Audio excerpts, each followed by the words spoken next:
Le rendez-vous du mardi 7h45 du matin. Je suis accompagné de Brian et Aldric pour discuter du très beau combat de ce week-end entre Chris Curtis et Nassourdine Imavov. Avant de commencer, Brian, comment vas-tu?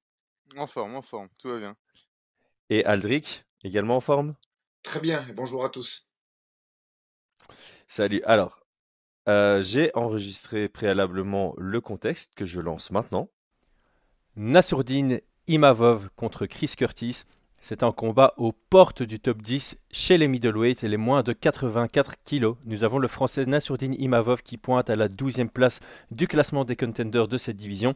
Chris Curtis, quant à lui, est 14e. Un combat donc très important dans la division.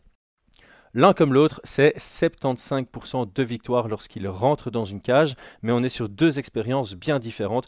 Du côté du français, 12 victoires pour 4 défaites, alors que l'américain a déjà connu 40 combats professionnels, dont 30 victoires. Je passe maintenant à Nassourdine Imavov uniquement. 4 victoires pour 2 défaites à l'UFC. Sur ces victoires, on en a 5 par KO, 4 par soumission et 3 à la décision. Sur ses 5 derniers combats, on a une défaite à la décision majoritaire contre Phil Hawes. Ensuite, il a enchaîné 3 victoires. Par TKO dans le deuxième round face à Heinisch et face à Shabazian. Finalement, à l'UFC, Paris, une belle victoire contre Joaquin Buckley à la décision unanime, même si on l'a vu un tout petit peu ralentir dans la troisième reprise. Et finalement, sa défaite à la décision contre Sean Strickland, ça remonte à janvier de cette année.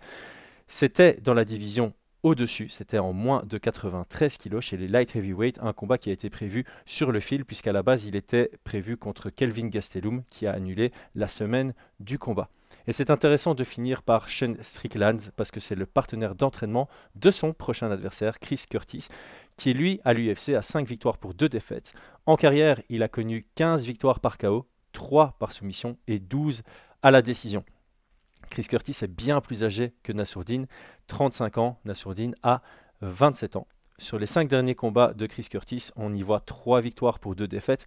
D'abord, 2 victoires contre Brandon Allen par TKO dans le deuxième round. Ensuite, une victoire à la décision unanime contre Rodolfo Vieira. Ensuite, une défaite dont on parlera à mon avis beaucoup dans ce podcast face à Jack Hermanson par décision unanime. Il s'est ensuite refait contre Joaquin Buckley par TKO dans le deuxième round. Et son dernier combat était assez controversé, une défaite à la décision unanime face à Kelvin Gastelum.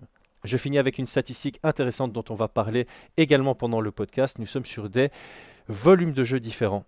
Nassourdine Imavov touche ses adversaires 4,32 fois à la minute et se fait toucher en retour 3,81 fois. Il a donc un striking différentiel positif. De l'autre côté, Chris Curtis, il est sur un volume de jeu bien plus élevé avec 5,59 touches à la minute, mais en échange, il se fait plus toucher que ce qu'il ne touche ses adversaires en moyenne, puisqu'il se fait toucher 6,62 fois à la minute. On se retrouve maintenant avec Aldric et Brian pour discuter de ce superbe combat. Et maintenant que tout le monde a vu ça, à part Aldric et Brian qui ont dû regarder ça à part, on va commencer par celui peut-être que les fans français connaissent le moins, Chris Curtis. Et je vais te lancer toi, Aldric, pour nous établir un petit profil, parce que tu avais dit hors antenne que c'était un combattant que tu appréciais particulièrement. Oui, Chris Curtis, que moi j'ai découvert au PFL quand il a fait la deuxième saison, si je dis pas de bêtises. C'est un combattant qui est très très très expérimenté puisqu'il totalise aujourd'hui un record de 40 combats. Il a 30-10 Mhm. exactement. Et en plus avant ça, ce qui était relativement rare puisqu'on parle d'un mec qui a fait ses derniers combats amateurs en 2010, il a une dizaine de combats amateurs. C'est-à-dire qu'au moment où on se parle, c'est un gars qui a plus de 50 combats de MMA. Euh, je trouvais ça intéressant de signaler parce que ce cursus amateur, ça fait pas très longtemps en fait qu'il existe, ça fait un petit peu moins de 5-6 ans que c'est très à la mode, même si aux États-Unis il y a toujours eu un circuit amateur. Mais voilà, garçon très très expérimenté qui est gaucher, qui fait 1m77, qui a un reach plutôt de heavyweight ou light heavyweight puisqu'il a quand même 1m91. C'est plus que son adversaire, c'est à signaler aussi. Avec un volume de frappe Mhm. très orienté bagarre parce qu'il débite beaucoup, mais il encaisse également beaucoup puisqu'on est à 5,29 de frappe envoyée pour. Alors là, il y a deux stats. Il y a 7,35 ou 6,45, ça dépend de quel site sur l'UFC je me suis référé, mais ça reste quand même dans les deux cas plus important que ce qu'il envoie. Et pour terminer, je dirais que il doit peser le jour du combat 95 kilos. On verra pourquoi moi je tiens à mettre cette statistique en avant. Et que son arme principale pour moi, c'est son bras arrière. Il y en a beaucoup qui disent oui, cross bagarre. Non, moi je pense qu'il a un bras arrière très très précis et que quand il touche, en général, ça déstabilise grandement, voire knockout power pour Chris Curtis. Voilà. Victoire principale à l'UFC. Alors, pour moi, les deux meilleurs combats qu'il fait à l'UFC, c'est contre deux adversaires. Enfin, Gastelum, on peut le mettre quand même parce que j'ai trouvé le. J'ai revu le combat pour préparer notre podcast hier. Je l'ai revu 2 fois. Je pense que Gastelum s'impose quand même très légèrement, mais c'est ultra serré. Et je dirais aussi que c'était un vrai Gastelum. C'est pas un Gastelum qui est revenu comme ça. C'était quelqu'un de. Pour moi, il était préparé et fort sur ce combat. Et bien évidemment, moi, j'aime aussi beaucoup. Hop, je reprends juste ma petite note. Alors, plus encore que le combat de Buckley, moi, j'aime bien le combat qu'il fait contre Phil Hawes également, où je le trouve hyper précis et combat hyper intéressant. Voilà pour résumer un petit peu Chris Curtis, qui apparaît d'ailleurs comme alors je dirais un abruti avec Strickland, mais pour avoir côtoyé les deux, puisqu'ils sont de Las Vegas et quand on va à l'UFC Performance Institute, ils sont souvent sur place. C'est des garçons très sympas. Je tenais à le signaler parce que l'image qui est renvoyée d'eux sur les interviews ou sur leur fameux podcast, elle est pas désastreuse, mais elle est limite, je trouve, alors que ce sont des garçons vraiment respectueux et polis quand tu les croises à l'UFC PI. Voilà. Ok. Moi, je vais compléter avec une stat aussi, hein, évidemment. Personne n'a réussi à l'amener au sol à l'UFC. 100% de takedown defense.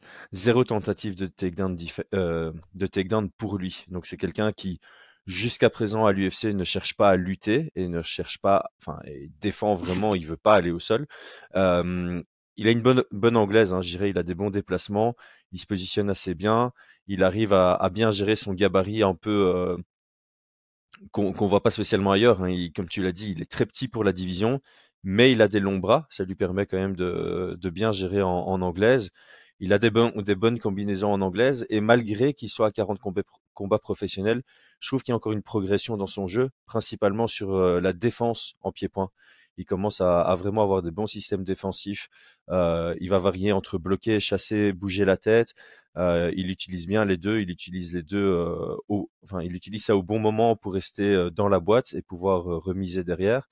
Et pour terminer, c'est quand même quelque chose qu'on voit pas tout le temps à MMA. Ça commence à prendre de l'ampleur, mais il ne néglige pas d'attaquer le corps de son adversaire. Et ça, je pense que ça mérite d'être souligné. Il travaille beaucoup les body shots. Brian, est-ce que toi, tu as quelque chose à rajouter sur Curtis? Et après avoir rajouté ce que tu voulais sur Curtis, tu peux nous établir aussi le profil force et faiblesse du français Nassourdine Imavov. Je vais rebondir sur ce que tu as dit, hein, sur le fait que effectivement, moi je note que c'est un combattant qui, malgré son énorme expérience en MMA, continue d'évoluer. Tu l'as dit sur son système défensif. On avait pu voir que, alors dans les combats précédents, il avait subi quelques calf kicks qui l'avaient un peu gêné.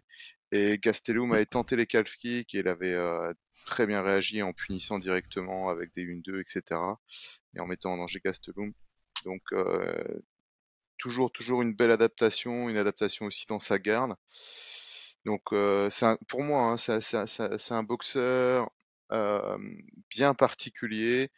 C'est un boxeur qui va travailler en contre, mais qui va chercher à faire entrer l'adversaire dans sa zone, pour pouvoir le contrer. Donc il utilise soit une garde relativement haute, main sur la tête, et puis sanctionner, comme tu l'as dit, Eldrick, avec son bras arrière, donc c'est à sa gauche, avec souvent des crochets. Il est capable de remiser aussi avec son crochet avant, qui est très très bon. On l'a vu aussi exploiter le Philly Shell de manière vraiment splendide, où il a mis KO Allen, je crois qu'il s'appelle comme ça. Allen, ouais. Très très bon combat. Euh, dans ses particularités, alors quand on reprend un petit peu son historique des derniers combats, on voit qu'il n'a jamais été grand favori, mais plutôt underdog. Et je pense que c'est une de ses forces, enfin une de ses forces, non. Je pense qu'une des raisons de ces belles victoires aussi, c'est que beaucoup d'adversaires ont un peu sous-estimé, notamment sous-estimé sa puissance. Et cette question de contre, dès que l'adversaire a l'impression qu'il commence à s'installer en anglaise, il sent qu'il peut mettre un peu plus de volume, un peu plus de frappe, prendre l'avantage, c'est là où il peut se faire connecter en fait. Donc Mhm. c'est ce genre d'adversaire, enfin ce genre de combattant où euh, il faut s'en méfier tout le temps. Il faut s'en méfier tout le temps, même si on a l'impression qu'on commence à prendre l'avantage, c'est là où ça peut sanctionner. Ça, c'est le dernier truc. Et alors, l'autre point sur son anglaise que j'avais remarqué, je le trouve pas forcément rapide, mais c'est un boxeur un petit peu, comment il s'appelle, comme Magdalena, tu vois, Ouais, celui qui JDM, Jack ouais, Della Maddalena. Ouais. voilà. Donc, pas forcément rapide, puissant, précis, et en fait, c'est le genre de frappe qui arrive un petit peu à contre-temps comme ça, mais qui arrive au bon endroit. Donc la frappe est lancée, on la voit bien arriver et en fait, pop, pop, ça touche, ça fait mal et c'est pas lent, mais c'est le timing est là en fait. Le timing Mhm. est vraiment là. Donc pour moi, c'est vraiment sa grosse force, c'est un énorme danger, je trouve. Pour compléter, hein. Ouais. Pour présenter Imavov, C'est ça, et puis tu peux continuer directement ouais, ça va, je sur continue. Bah, Imavov. Imavov, donc combattant qui évolue en France à la MMA Factory. Donc je pense qu'on le connaît tous relativement bien. Vous avez fait un incroyable combat à l'UFC Paris. Donc je vais reprendre un petit peu sur le profil du combattant. Donc c'est un droitier orthodoxe. Il a un style euh, boxeur, mais beaucoup plus position type karaté. On pourrait dire un peu boxeur amateur. Je rentre, je sors, je touche, je repars. Beaucoup de in and out. Au niveau défensif, il est comme il se déplace beaucoup, on pourrait penser qu'il manque un peu de responsabilité défensive puisqu'il a une garde relativement basse, mais il désengage plutôt très bien, une bonne visibilité. Et ça, on va en reparler parce que ça fait partie aussi de l'histoire du combat, je pense. Mhm. Euh, un combattant qui se veut complet. Alors ça, c'est dans ses interviews, hein, qui dit que lui, il se voit comme un combattant de MMA à part entière. Donc il souhaite lutter, grappler, boxer, etc. Même si on le voit clairement que où il est le meilleur, c'est vraiment dans le compartiment du striking. Quoi d'autre, quoi d'autre? C'est un combattant qui travaille sous pression, qui désengage si l'adversaire veut s'exprimer. Comme je disais, qui peut lutter si nécessaire et utiliser les coudes, etc. Il a vraiment beaucoup, beaucoup d'armes.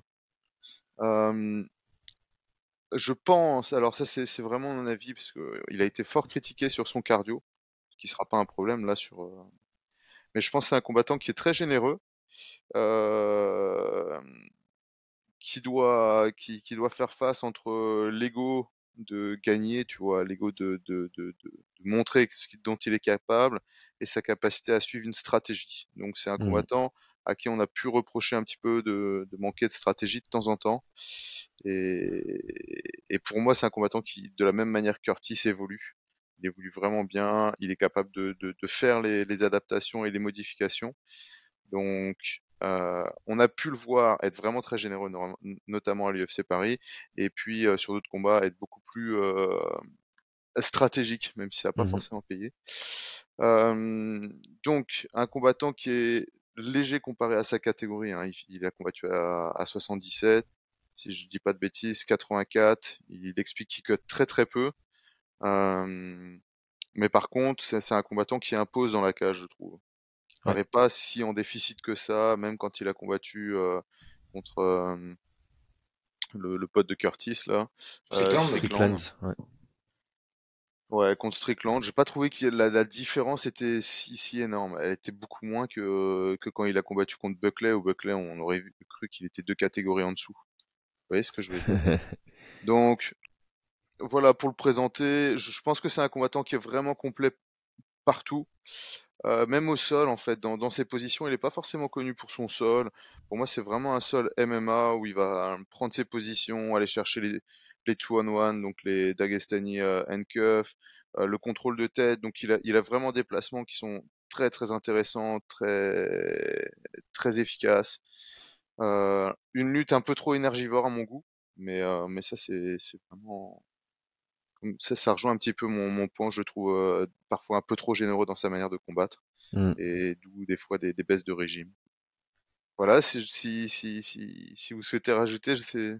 Ouais, je j'ai pas grand-chose à rajouter. Moi, j'aime bien son jeu de feinte aussi. Je trouve que debout, il arrive à imposer un peu un jeu de feinte pour lire ses adversaires.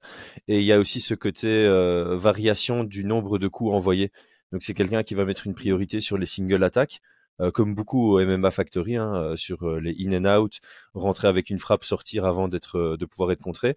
Mais de temps en temps, il va quand même varier en envoyant des combinaisons en appuyant bien ses coups aussi, on a l'impression qu'il frappe sèchement, hein. Il n'a pas encore montré qu'il avait un réel knockout power sur une frappe, mais par contre, on sent quand même que quand l'adversaire se fait toucher, il n'a pas envie de se refaire toucher par derrière.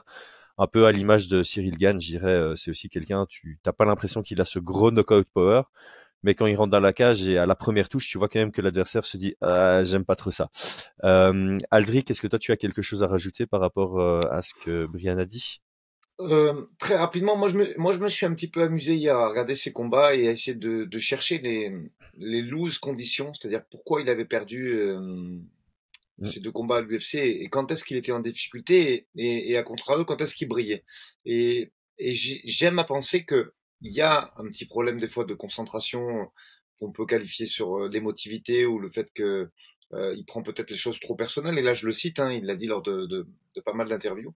Mais moi, j'aime à penser que le problème principal, c'est un problème de poids, puisque il a été vraiment mis en difficulté contre Phil Hawes, qui est un gros middleweight. Et les combats où il a le plus brillé, et on reparlera de Strickland après, on fera un vrai comparatif de poids, c'est les combats où les adversaires étaient pas trop lourds en face. Je parle de Shabazian et de Buckley, puisque Buckley, on a même vu qu'il était descendu à 67 kilos En Walter. pour faire face à Filio, qu'il a monté en l'air il y a un UFC. Donc voilà, même si il y a un troisième round un peu compliqué pour lui en France, on voit quand même qu'il était très nettement au-dessus, que quand il n'a pas ce gap de poids, je pense qu'il s'en sort beaucoup mieux. Pour expliquer un petit peu aux gens qui nous écoutent pourquoi le poids est important alors que c'est un striker, euh, c'est vrai que physiquement, je te rejoins, Brian, quand on voit le combat contre Strickland, on n'est pas choqué. Parce qu'il est quand même grand, il fait 1m90, il est assez dessiné physiquement. Cela étant, si tu te réfères aux chiffres, on voit que lui, il déclare être à moins de 90 kilos et que Strickland était à 102 le jour du combat, puisque je rappelle que c'était un catchweight à 93. Et pour les gens qui pratiquent pas et qui nous écouteraient, je dirais que quand tu dois forcer un petit peu tes frappes, parce qu'en face ça recule pas facilement, quand le respect n'est pas imposé naturellement sur ton jab parce que ça avance dessus, tu te fais marcher dessus, c'est énergivore, ça fatigue beaucoup de forcer les frappes.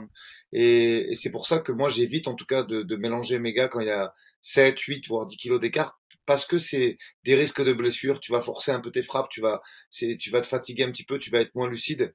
Et moi je pense que un garçon comme Strickland, même s'il mérite le respect de par son classement et les formidables combats qu'il a fait dans la catégorie, s'il n'y a pas un tel écart de poids, si il est obligé de reculer quand il prend les coups de Nassourdine le jour du combat, c'est un tout autre fight. Alors peut-être qu'il y a une gestion de l'énergie qui a été un peu Mm. difficile.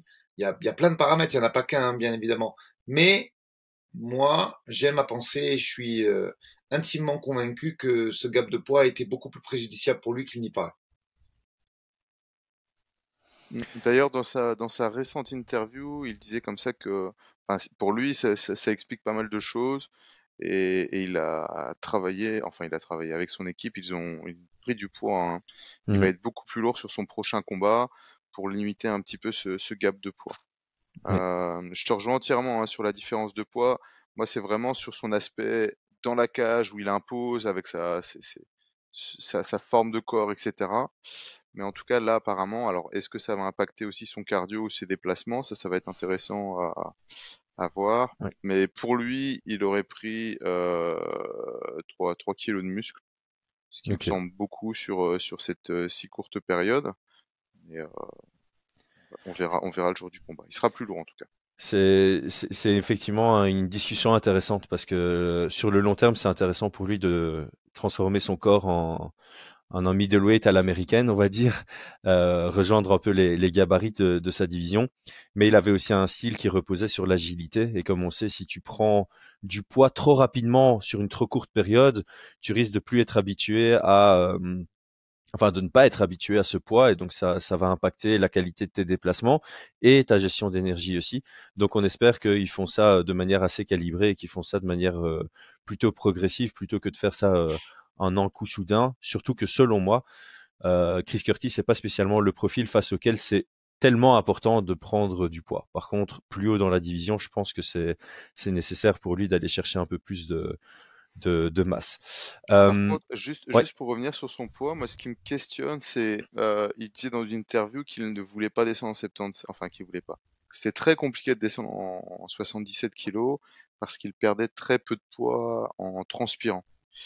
Hmm. Euh, je suis très très étonné enfin qu'il soit genre à 87, vu sa musculature, qu'il soit incapable de descendre. Donc ça, je me questionne aussi sur sa stratégie de cutting. Euh, Normalement, il devrait descendre. Il est pas gras. Un combattant gras qui a du mal à descendre, ça se comprend, mais enfin, voilà, c'est un petit Hmm. truc. Donc moi personnellement, c'est un combattant que j'aurais plutôt vu en 77, hein. Ouais, intéressant. Mais il était en 77 avant, je pense qu'il est monté parce qu'il avait vraiment du mal à faire le poids. D'ailleurs, Curtis contre Imavov, c'était prévu à Ress, qui a été Arès annulé à cause 2, du Covid. Et à ce moment-là, ouais, et c'était en welter, hein. Ça avait été prévu en welter. très Donc les juste. deux viennent de cette division de poids avant. Donc ça, je vais pas me donner le crédit de cette information-là. C'est sur le RMC qu'on me l'a donné hier. En termes de cote de Paris, on va passer à nos pronostats. Euh, les lignes ont bougé et ça va être positif pour Imavov, ce que je vais dire. Donc aujourd'hui, sur Unibet Belgique, il est à 1,67 et Chris Curtis à 2,20. Quand on regardait Ah oui. il y a plusieurs jours, c'était plus serré. Donc l'argent rentre sur Imavov. 1,67, ça signifie 60% de chances de gagner. 2.2, ça signifie 45% de chances de gagner. Bon, il y a évidemment les bookmakers qui se prennent une marge. Donc, on serait entre 45, entre 40 et 45% de chances de gagner pour Chris Curtis et entre 55 et 60% de chances de gagner pour Imavov. Donc, on va dire qu'on est sur du 58-42 à l'avantage du français. Aldric, qu'est-ce que tu en penses? Alors, petit rappel qui m'avait pas sauté aux yeux, mais que j'ai vu en préparant notre podcast, il était favori contre Strickland aussi, Nassourdine. Euh, ouais, il était favori. C'était le mec à Paris Strickland. Il a fait une très belle affaire ce soir-là parce qu'il était favori. Alors après, moi j'aime à penser que les gars qui font les codes de paris sur les sites spécialisés, ils sont très statistiques parce que bien souvent tu vas voir que le favori c'est celui qui débite le plus, c'est celui qui a la win streak la plus importante. Il y a des variables comme ça qui laissent à penser un peu à un certain mode de calcul. Euh, et le poids, eh ben, c'est ça qui trompe un petit peu tout à chaque fois pour Nassourdine. Parce que moi, très honnêtement, je le voyais aussi nettement favori contre Strickland. Pour revenir à ce combat-là, il y a quand même pas mal de si. Vous en avez évoqué tous deux tout à l'heure. On sait que ça revient après une blessure à la cheville et une opération. Donc, est-ce que le camp a été efficient et efficace? Est-ce que le poids va être bien géré? Est-ce que le cut, du coup, va être bien géré? Puisque, effectivement, Brian le disait tout à l'heure, ben, apparemment, au niveau des glandes sudoripares, celles qui produisent de la transpiration, donc c'est pas hyper efficient. Donc, est-ce que le cut va être plus difficile avec cette nouvelle masse musculaire qui a été créée et générée sur le camp? Est-ce que donc le niveau de fatigue sera au rendez-vous? Et dernier point qui me paraît important, moi je le vois dominer les débats, puisque je pense que techniquement, même si Curtis on n'en avait pas parlé avant, il a aussi deux combats professionnels d'anglaise qu'il a fait en 2007, donc on voit qu'il y a un vrai talent dans cette discipline. Je le vois dominer les débats. Est-ce que la concentration ira jusqu'au bout et permettra de ne pas prendre trop de shots hyper critiques par Curtis? Voilà les si. Donc moi, effectivement, je vois Nassourdine favori. Je pense qu'il devrait s'imposer à partir du moment où le camp a été bon et qu'il n'y a pas de faute. Je vois pas moi de finition. Euh, je vois une décision quand même parce qu'il est solide, hein, l'ami Curtis. On Mhm. voit quand ça a échangé avec Gastelum, il en a pris aussi. Et j'ai trouvé que ça n'avait pas bronché, alors que même Adesanya, il a été secoué vraiment. Donc je pense que au niveau de la solidité et l'encaissement de Curtis, je le vois pas le finir. Moi, je vois bien une victoire par décision, effectivement, si les conditions que j'ai citées précédemment sont respectées. Tu es déjà parti sur ton pronostic officiel. Mais ok, Je donc donnerai tu je t'accordes un donnerai les peu stats. sur le.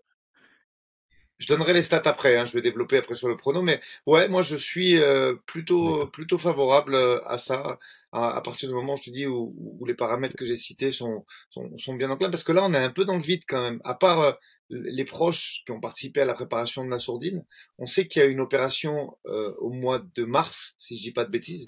Donc Oui. c'est court hein, quand même, hein. C'est très court quand même comme Mhm. combat.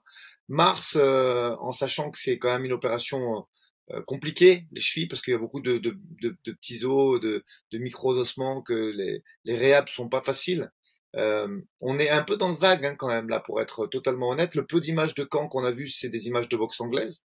Donc, est-ce que la cheville tient, est-ce que les appuis tiennent sur du long, sur 3 rounds intensifs? Il y a beaucoup de si quand même, force est de constater sur cette prédiction qu'on va faire.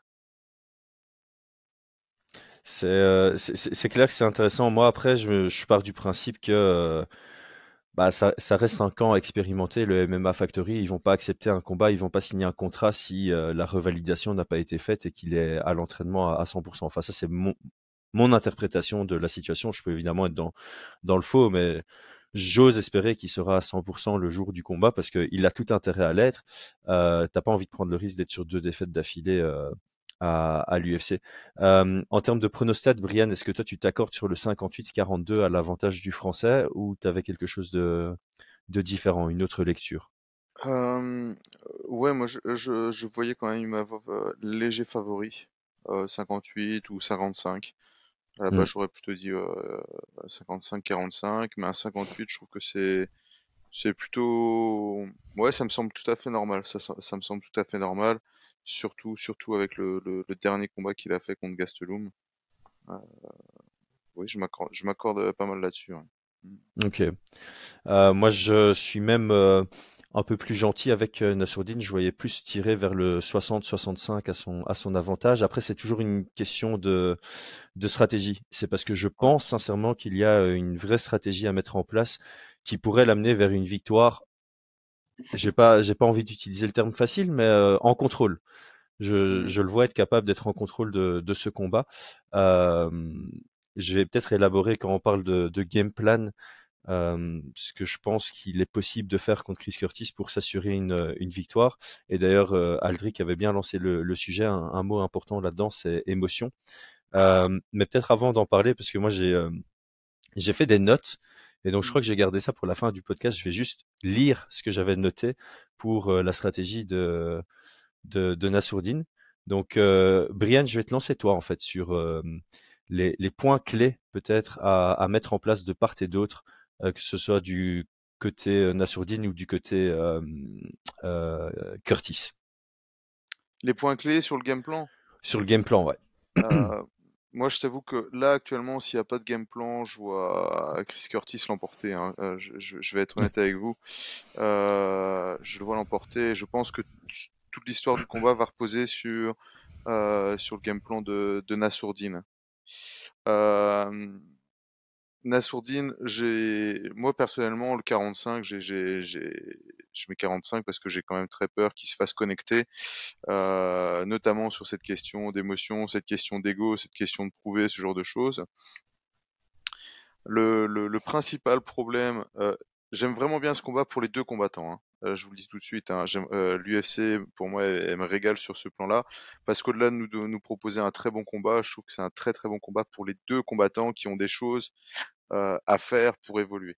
Si Curtis va faire face à j'imagine, à un deuxième Gastelum entre guillemets, avec des entrées, des sorties, du volume, toucher, sortir, frapper. Et s'il reste sur ce qu'il fait d'habitude, il va perdre à la décision. Donc c'est pour ça que le 60, le 55, le 58, je le rejoins entièrement. Imavov, pour moi, il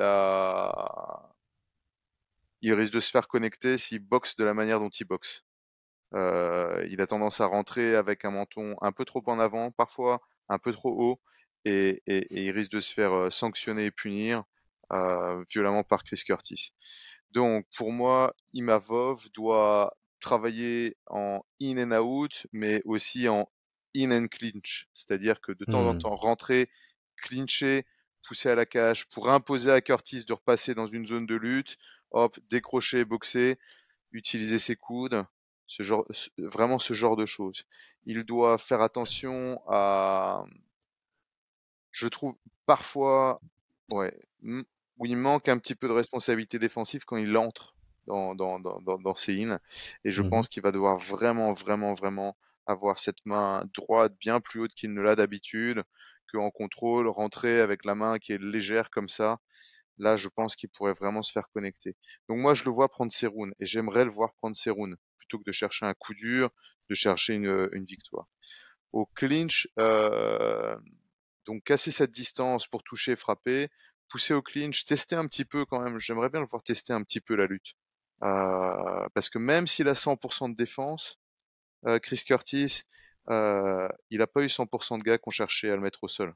À part Rodolfo Vieira peut-être, mais Vieira il voulait être au sol seulement, il voulait pas le mettre dos au sol. Donc je pense qu'il aurait que ça vaudrait le coup d'être testé, pas à l'ouvert, mais voilà, soit pour si ça vient pas, sans s'épuiser, ressortir boxer et l'imposer, lui dire ouais, en fait ma stratégie, un petit peu faire croire à Curtis, sa stratégie ça va être de vouloir le mettre au sol et donc d'avoir un Curtis aussi assez méfiant. Ça, ce serait la stratégie que je proposerais en tout cas pour Imavov. Pour Curtis, je pense que clairement, il va trouver ses ouvertures en anglaise et surtout sur les in et, et je pense entre le deuxième, sur le deuxième ou le troisième round. Donc, j'aimerais voir un Curtis être un petit peu plus, mettre un tout petit peu plus de pression, légèrement, un tout petit peu plus de pression qu'il a l'habitude de faire, mais qui cherche à cadrer plutôt qu'à suivre, voilà. Et Et s'il ressort, s'il recule, c'est vraiment genre par exemple, s'il sent que l'autre est en train de prendre la confiance, qu'il est vraiment conscience que quand ses adversaires prennent la confiance en anglaise, c'est là où il peut trouver des ouvertures et contrer. Donc voilà, vraiment dans un travail comme ça, entre cadrer, mettre la pression, avancer, de temps en temps reculer, changer un peu la dynamique de jeu. Et, en tout cas, c'est ce que j'aimerais voir, enfin ce que j'aimerais voir, ce que je proposerais en stratégie, quoi.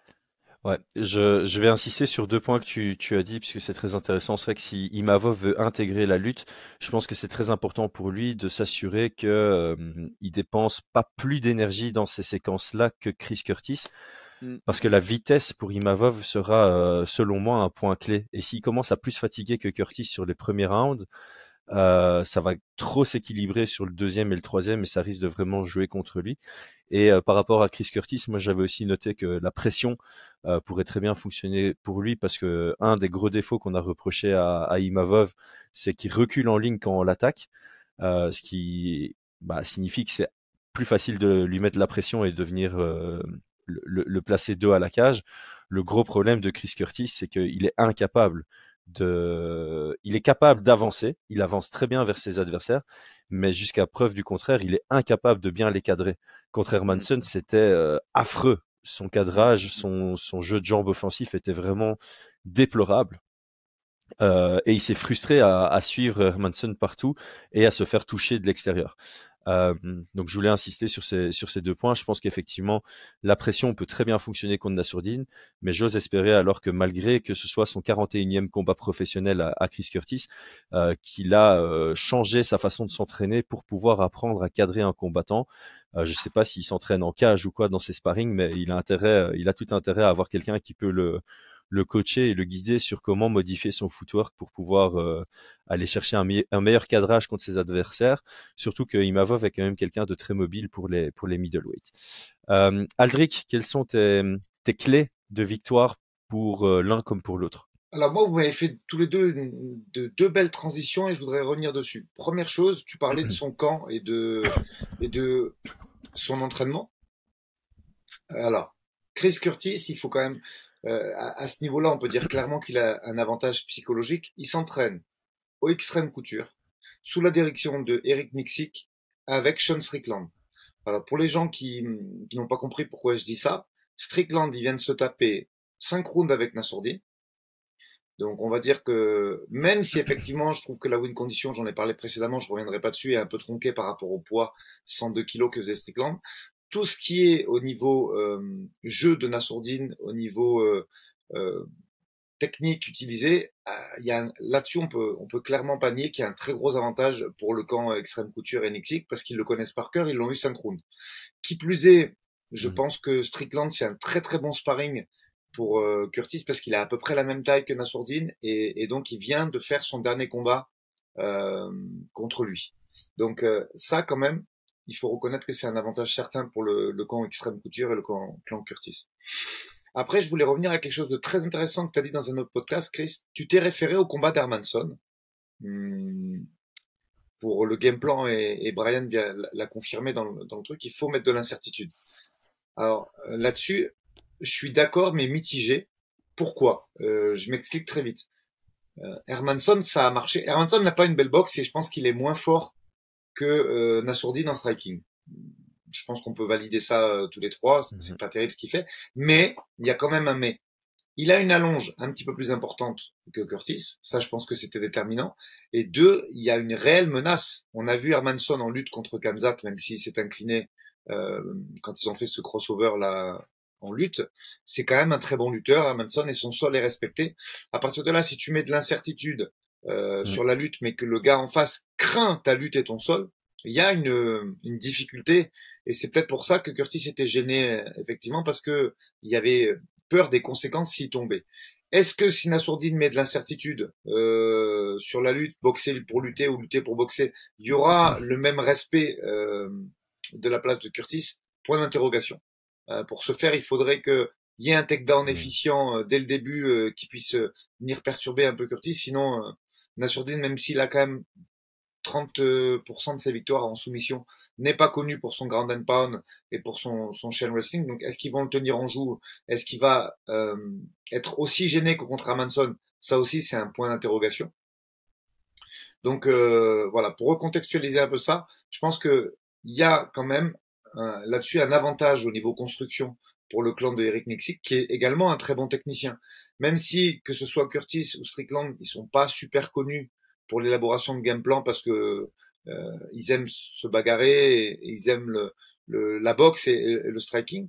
Nicksick, c'est un très grand technicien et il y aura un duel de game plan. Ça, c'est une certitude. Ça, c'est une certitude. On va voir un duel de cerveau également dans les coins différents. Après, il faudra avoir les armes. Je pense que l'incertitude peut être une excellente piste, comme l'a dit Brian, mais est-ce que ça va marcher par rapport aux qualités de lutte et au grand impact de la source? Point d'interrogation.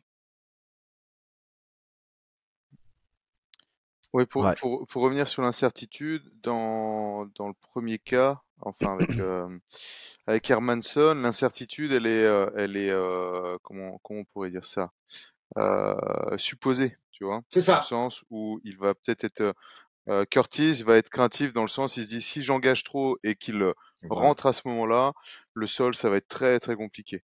Pour moi, l'incertitude, c'est pas tant de l'incertitude avec Imavov que je pense, c'est, de toute façon, Imavov, peu importe son niveau, s'il va au contact, Curtis va devoir être obligé de travailler sa lutte défensive. Rentrer ses underhooks, contrôler les poignets, etc.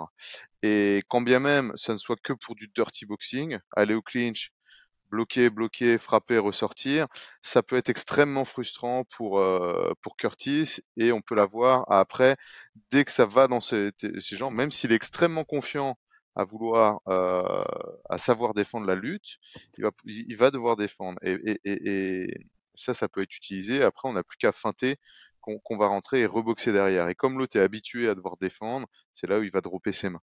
Donc, c'est deux incertitudes différentes. Et effectivement, je te rejoins, Chris. Je pense pas que ce soit du tout le chemin dans lequel il doit aller, mais je pense que et ça rejoint un petit peu sa mentalité de se dire c'est du MMA, je dois être capable de combiner les deux. Face à un très bon boxeur, je dois lui montrer que le MMA c'est pas juste de la boxe. Et je pense que ça pourrait Mm. vraiment être une stratégie en plus pour gagner du temps, dans le Ouais. sens où on l'a dit sur les stats, Curtis est souvent en dessous sur le nombre de frappes. Et donc, si le gros danger pour Imavov, c'est de se faire contrer sur un coup, de se faire percuter sur un coup, un knockdown et il peut perdre un round, même s'il a envoyé 20% plus de coups. Et donc, ça lui permettrait aussi de gérer tout ça. Frapper, Mm. frapper sans être touché, bloquer, bloquer, bloquer, ressortir, frapper, frapper, et ne pas laisser beaucoup moins d'opportunités à son adversaire de connecter réellement, quoi. Ouais. Donc, euh, mais comme tu dis, il faut pas qu'il se crame dessus. Et ça, c'est un peu aussi les inquiétudes, quoi. Si il part sur une guerre d'ego, genre je suis au clinch, je dois prouver que je suis capable de le mettre au sol. Oh là là, ça me plaît pas du tout. Non, moi je pense que le côté émotionnel ici est vraiment ultra clé. Je vais dire peut-être quelque chose d'assez dur, mais je pense que Chris Curtis est celui qui perd le plus vite ses moyens dans la cage quand il est frustré. Hmm. On le voit d'ailleurs dans ses réactions après défaite. Le mec qui reste pendant 3 semaines sur sa défaite sur Ah Twitter ouais, à trouver des excuses, à insulter Hermansson encore 3 semaines après son ouais, combat, alors que c'est lui qui était incapable de cadrer. Non, mais c'est vrai, il disait que Hermansson avait couru alors qu'il s'était fait toucher 100 fois sur 3 rounds.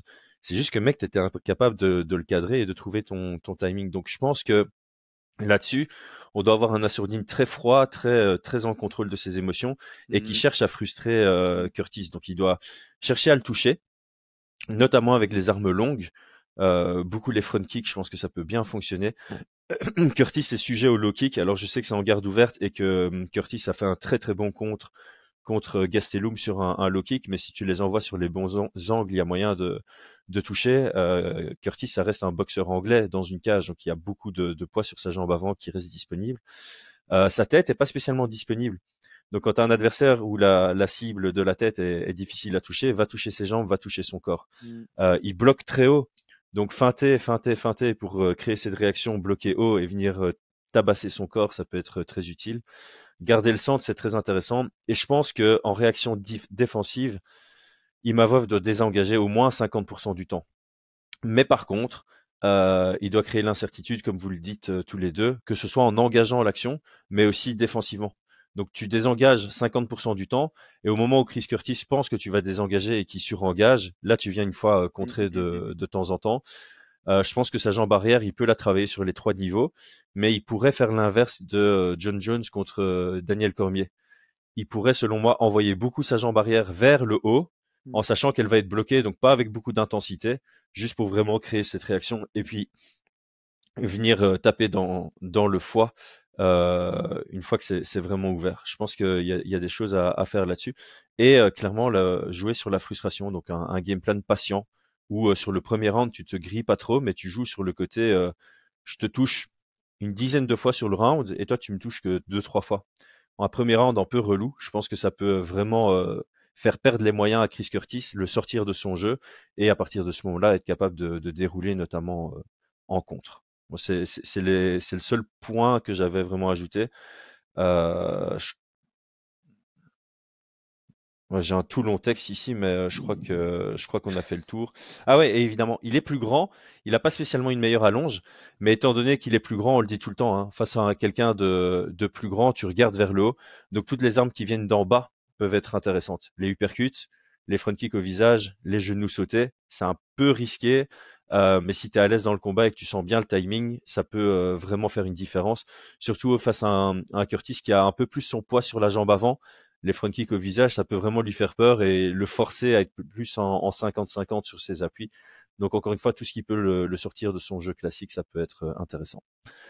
Eh ben, il est 8h30, donc on va devoir clôturer sur nos pronostics et nos préférences. Je vais balancer le mien parce que je l'avais déjà balancé sur RMC, je reste dessus. J'ai envie de croire à tout ce qu'on dit sur Nassourdine, j'ai envie de croire qu'il va sortir le grand jeu. J'ai envie de croire qu'il va aborder le combat de manière mesurée, mais il va savoir être vicieux au bon moment. Et je pense qu'il peut être capable de finaliser Chris Curtis grâce à des attaques au corps. en le finalisant d'abord en le blessant au corps. De ce qu'on a vu sur Hermanson, à un moment, il a une méga opportunité de finaliser Curtis et il déconne à chasser la tête. Et je pense qu'ici, on pourrait avoir une séquence de combat similaire avec un Nassourdine plus intelligent dans son agressivité. Et ma préférence, évidemment, support à la France, donc une préférence pour une victoire de Nassourdine. Aldric, je te lance et puis tu peux lancer Brian sur son prono et ses préférences. Alors, moi, je reviens juste 2 secondes sur ce qu'on a vu comme image. Je m'intéresse souvent à ça, à ce que le camp adverse nous montre. Le camp Factory nous ont montré que de la boxe. Sur les images de camp, on l'a vu avec un boxeur amateur cubain qui a fait ses débuts à pro, on l'a vu avec le boxeur français qui malheureusement entre-temps est décédé également. Donc, je suis intimement convaincu qu'il fera pas de la boxe. On en a trop vu en prépa.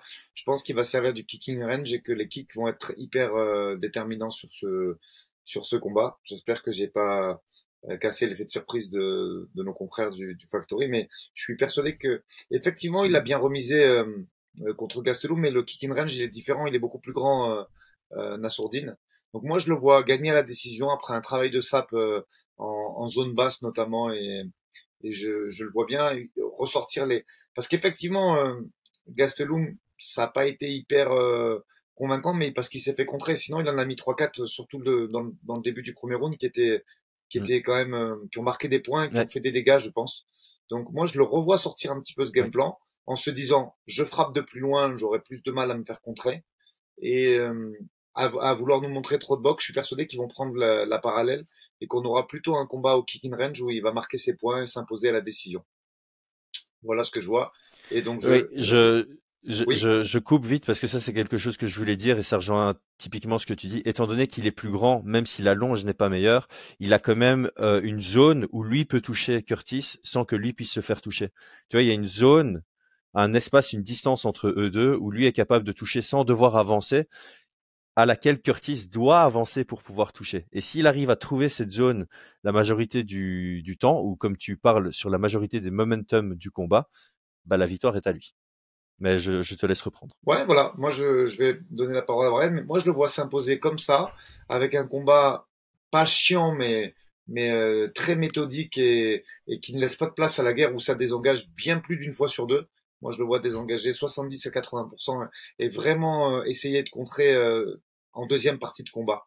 Donc, je pense que ce sera pas un combat très spectaculaire, mais je pense qu'il va sécuriser la décision parce qu'il y a trop d'enjeux sur ce combat. C'est le combat qui te fait rester ou pas dans le top 15 et on sait que y rentrer c'est difficile et en termes de sponsoring et en termes de visibilité c'est hyper important de figurer dans ce top. À partir de là, moi je le vois vraiment sécuriser cette victoire à la décision par ce mode de game plan parce que je le sens pas, je le connais pas plus que ça, mais je pense pas que la lutte puisse être une menace suffisante pour ce Curtis qui est quand même solide là-dessus. Et sur Hermanson, c'était vraiment, je pense qu'il avait vraiment peur du bodylock et que là, ce serait moins concluant et c'est surtout moins ce qu'il a l'habitude de faire Nassourdine. Voilà. Donc moi, je le vois travailler en zone basse sur ses kicks et gagner à la décision. Je te laisse, Brian, continuer et donner ton avis. Donc moi je vais rester sur alors clairement je pars sur avoir Nassourdine l'emporter. Décision. Je pense j'ai du mal à le voir après son opération à la cheville utiliser trop ses jambes, surtout qu'en interview il parlait qu'il recommençait à kicker. Donc c'est possible, hein, c'est possible qu'il soit complètement remis et que ce soit là-dessus le game plan, mais j'ai un peu de mal à voir ça. Et c'est pour ça, entre autres, que sur le game plan, j'aurais privilégié non pas de la lutte pour mettre au sol, mais vraiment du dirty boxing, accroché, désengagé, 50% crise, comme tu disais, accroché de temps en temps et frustré. Euh, Moi, je le vois l'emporter à la décision.